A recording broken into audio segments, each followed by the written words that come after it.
Hola, ¿qué tal? Yo soy el doctor Santiago Sicias. Vamos a iniciar una clase de Parkinson.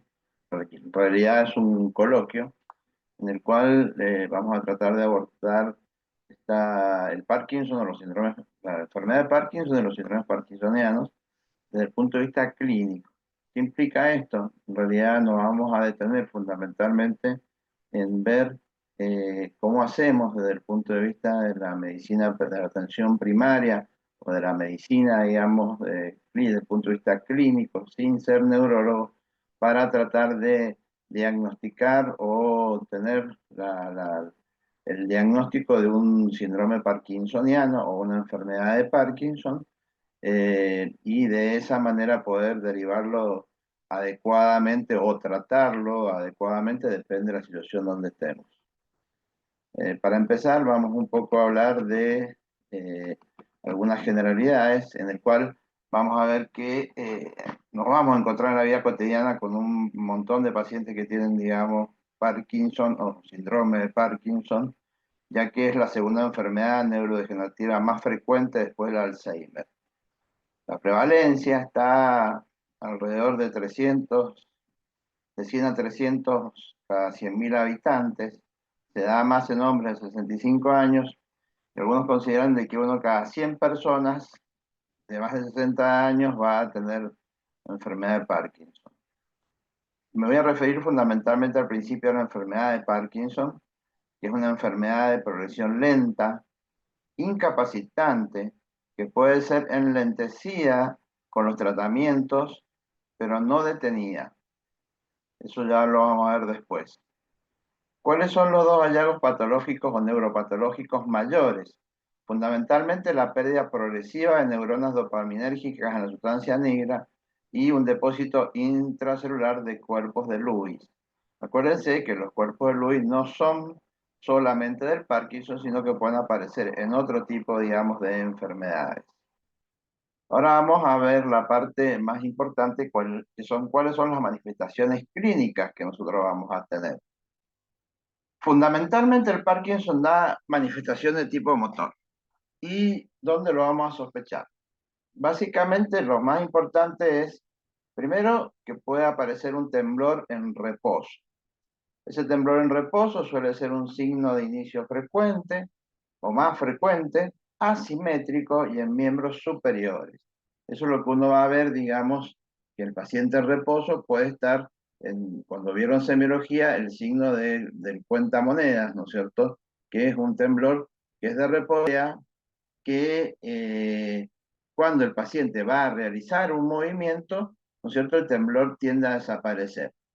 Esto no siempre es así, ya que puede aparecer un temblor cinético que implica que si yo al paciente quizás le hago hacer algún tipo de maniobra, como hacer la maniobra del dedo índice de nariz, ¿no es cierto? El paciente puede llegar a tener algún tipo de temblor.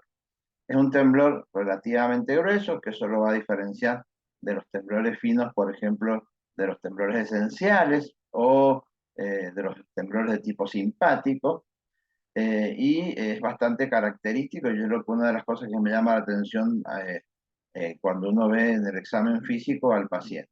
El segundo caso que podemos encontrar como signo, ¿no es cierto?, es la rigidez. La rigidez implica que el paciente, digamos, no se mueve, tiene una hipocinesia, ¿no es cierto? Y a su vez, cuando yo le intento, digamos, hacer algún movimiento, ¿no es cierto? Se opone, digamos, ese movimiento, para lo cual hay algún tipo de signo, como el signo de la rueda dentada, que lo vieron en semiología, que es que el paciente, digamos, al tratar de extender, digamos, el brazo, lo hace, digamos, así de manera no continua, sino ante la oposición de la fuerza, ¿no es cierto?, no hace como una rueda dentada. ¿Mm? Y por último, el tercer signo de importancia es la bradicinesia. La bradicinesia es un lentecimiento, digamos, de los movimientos. Básicamente lo que va a tener es una hipomimia, que significa que yo le voy a ver la cara y tiene la famosa cara de jugador de póker. ¿Por qué? Porque supuestamente en el póker uno no trata de ver, no trata de mostrar sus emociones para poder ganar la partida.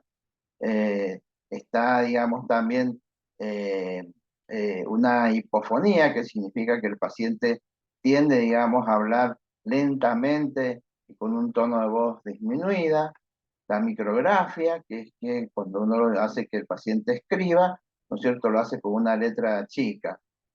Estos tres signos, el temblor de reposo, la rigidez y la bradicinesia, son los más importantes como para que uno esté pensando en el presunto diagnóstico de una enfermedad de Parkinson.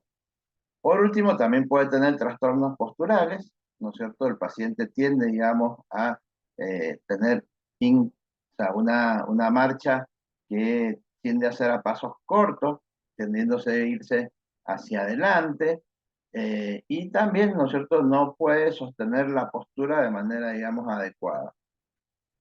Eh, Esa es la parte motora, que es en definitiva la más importante. Después vamos a tener manifestaciones clínicas. Dentro de las manifestaciones clínicas, no motoras, ¿no es cierto?, tenemos la disautonomía. Eso me va a dar hipotensión ortostática. El paciente va a tener trastornos del sueño. Ahí en el sueño REM aparece un nistagmo, ¿no es cierto? Y también como movimientos anormales, que son como sacudidas y patadas. ¿Vieron cuando uno a veces está durmiendo? Ojo, nos puede pasar a todos y no significa que tengamos Parkinson. Entonces, a veces, ¿no es cierto?, que por ahí en un sueño uno siente que pega una patada. Bueno, eso suele parecer mucho más y de manera mucho más importante, ¿no es cierto?, en este tipo, digamos, de enfermedades. También aparece, digamos, no de manera primaria, pero sí con el tiempo, demencia, ya que acuérdense que la enfermedad de Parkinson va a terminar en principio en un cuadro de demencia, son del tipo de las demencias subcorticales, ya que tiene, digamos, alteración de los núcleos de la base. A su vez a eso se le va a agregar depresión, la cual está, digamos, compuesta tanto por la enfermedad de base como por la conciencia que tiene el paciente de la enfermedad y la evolución que puede llegar a tener. Otro signo que es muy interesante es la hiposmia, o sea, la disminución del olfato, que no estamos hablando, digamos, del COVID, sino que puede aparecer de manera temprana, y a veces el paciente puede no relacionarlo como un signo temprano de Parkinson. Dentro de las disautonómicas está la constipación, la urgencia urinaria, la cialorrea, la disfunción sexual, la bradixiquia, y también es muy importante con el tiempo, cuando aparecen alteraciones motoras y disautonómicas, la disfagia, ya que el paciente no puede tragar adecuadamente, lo cual hace que tenga, digamos, bronco, o sea, que vaya la comida, digamos, o los líquidos, ¿cierto? Sobre todo esto es más bien funcional motor, o sea que los líquidos son importantes, entonces el paciente se broncoaspira. Eso hace que muchos de estos pacientes terminen con el tiempo anulando la comida, o sea, dar comida, ¿no es cierto?, por maneras habituales y termina con una zona nasogástrica o un gastrostoma. Pero esos son las enfermedades, los estados tardíos. ¿Cómo voy a hacer yo el diagnóstico de esta enfermedad? Bueno, básicamente el diagnóstico es clínico. ¿Qué significa que sea clínico?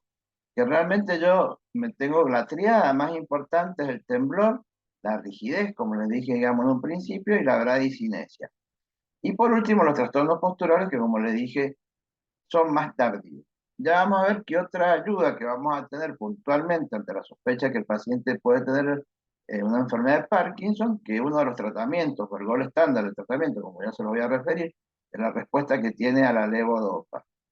Entonces eso también es otro signo, digamos, de que el paciente tiene un Parkinson. Si hay respuesta a la levodopa, es más sugestivo de que tenga una enfermedad de Parkinson. No hay biomarcadores. ¿Qué implica esto? Que no hay ningún estudio, ¿no es cierto?, que nos vaya a arrojar o asegurar que el paciente tiene Parkinson. La TAC y la resonancia nuclear magnética del cerebro no da hallazgos patognomónicos, pero a veces nos sirve para descartar otro tipo, digamos, de enfermedades. Por ejemplo, tenemos enfermedades múltiples infarto, pacientes que han tenido, digamos, ACV. O sea que básicamente uno lo la pediría para descartar otro tipo, digamos, de enfermedades. Si el PET y el SPECT, ¿no es cierto?, nos pueden dar algunos signos característicos sugestivos que el paciente está teniendo una enfermedad, digamos, de Parkinson. Pero les vuelvo a reiterar, el diagnóstico sigue siendo principalmente clínico. Acá me voy a detener un poco con los diagnósticos diferenciales porque me va a hacer dividir lo que es la enfermedad de Parkinson con los síndromes parkinsonianos o el parkinsonismo. Básicamente, una de las cosas más importantes que nosotros tenemos que tener en cuenta es el parkinsonismo por drogas. Y drogas tan sencillas como la metoclopramida, que sería el Reliberam, y sobre todo por los neurolépticos.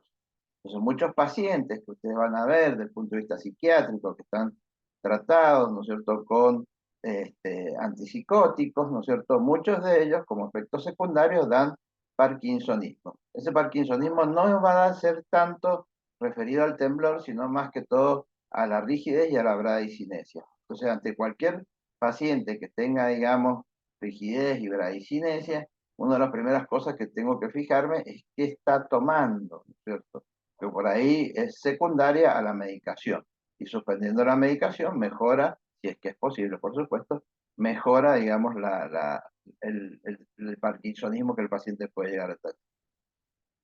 Dentro de los otros trastornos diferenciados, o sea, enfermedades que pueden dar, algunos de esta triada que habíamos hablado, del temblor, de la rigidez y de la bradicinesia, ¿no es cierto?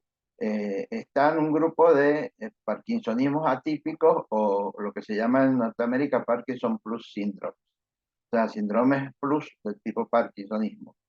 Esto básicamente hay un montón de enfermedades que pueden llegar a darlo, pero yo me voy a referir básicamente de manera primaria a lo que es la atrofia multisistémica, la parálisis supranuclear progresiva, la demencia de cuerpos de Lewy, la parálisis supranuclear progresiva. En realidad esto no es necesario que ustedes lo sepan, pero sí estén atentos, ¿no es cierto? Porque si el paciente, ¿no es cierto?, tiene un cuadro de demencia que avanza muy rápido o a veces tiene, digamos, síntomas que no son, digamos, que no es la rigidez como la rigidez, que no es el temblor, como se puede dar al principio, o algún síntoma, digamos, disautonómico muy pronunciado, tienen que tener o tienen que pensar la posibilidad de que el paciente esté desarrollando otro tipo, digamos, de enfermedad y no ser un síndrome de Parkinson.